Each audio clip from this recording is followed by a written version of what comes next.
আসসালামু আলাইকুম সুপ্রিয় দর্শক, সবার কি অবস্থা? হাজির হয়ে গেলাম মিট এন্টারপ্রাইজ নিবেদিত হাবুর স্কলারশিপ নাটকের 203তম পর্বে কী সব ঘটতে চলেছে তার অগ্রিম আপডেট নিয়ে।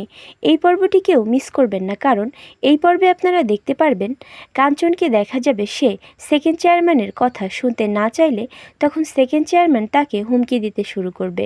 ঠিক তখনই সেখানে হাবু চলে এলে এক কথায় দুই কথায় তার সাথে হাবুর সাথে তর্কাতর্কি শুরু হয়ে যাবে।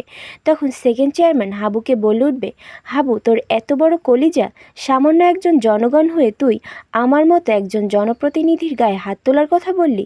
তখন হাবু তার কথার জবাবে বলে উঠবে, হ্যাঁ, এটা যেন মাথায় থাকে যে আমি একজন জনগণ, এই পুরো দেশটার মালিক হলো এই জনগণ, আর আপনাদের মতো জনপ্রতিনিধিরা হলো সামান্য কেয়ারটেকার, যার বেতন হয় জনগণেরই ভ্যাট এবং ট্যাক্সের টাকার উপরে। অতএব সে জনগণের সাথে সম্মান দিয়ে কথা বলবেন, নয়তো জনগণ এমন শট মারবে যে গিয়ে গাঙ্গে পড়বেন, কথাটা যেন মাথায় থাকে। হাবুর মুখে এমন অপমানজনিত কথা শুনে সেকেন্ড চেয়ারম্যানকে দেখা যাবে সে রাগে জিদে সেখান থেকে চলে যাবে। পরে সেকেন্ড চেয়ারম্যান কাঞ্চনকে নিয়ে তাদের বাড়িতে যে সম্বর্ধনা অনুষ্ঠানের আয়োজন করবে সেটা মাইকিং করে পুরো গ্রামবাসীকে জানিয়ে দিবে। অন্যদিকে আপনারা দেখতে পারবেন মারজানের বাবাকে দেখা যাবে সে এবার চুপি চুপি মারজানের অমতে তার বিয়ের কথা পাকা করে ফেলবে। তাই সে এবার তার মেয়ের কাছে গিয়ে বলবে, মা, তুমি আর কখনো মন খারাপ করে থাকবে না, বুঝতে পেরেছ?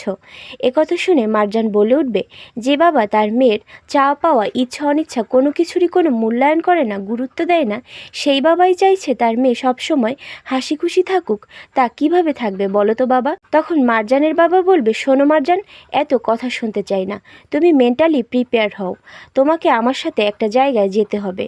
তখন মারজান কোথায় যেতে হবে তা জানতে চাইলে মারজানের বাবা বলে উঠবে, সেটা সময় হলেই তুমি জানতে পারবে। তখন মারজানের বাবার কথা শুনে সে ভালো করেই বুঝতে পারবে যে তার বাবা হাবুর কাছ থেকে তাকে দূরে সরানোর ব্যবস্থা করছে। তখন মারজান তার বাবাকে বলবে, বাবা, তুমি প্লিজ এমন কোনো সিদ্ধান্ত নিও না যাতে আমিও আমার কঠিন সিদ্ধান্ত নিতে বাধ্য হই। আর তুমি ভালো করেই জানো সেটা, যে আমি কোনো কঠিন সিদ্ধান্ত নিলে সেটা কোনোভাবেই তোমার জন্য সুখের বা সম্মানের হবে না। আর এছাড়াও থাকছে আশ্চর্য সকল ঘটনা।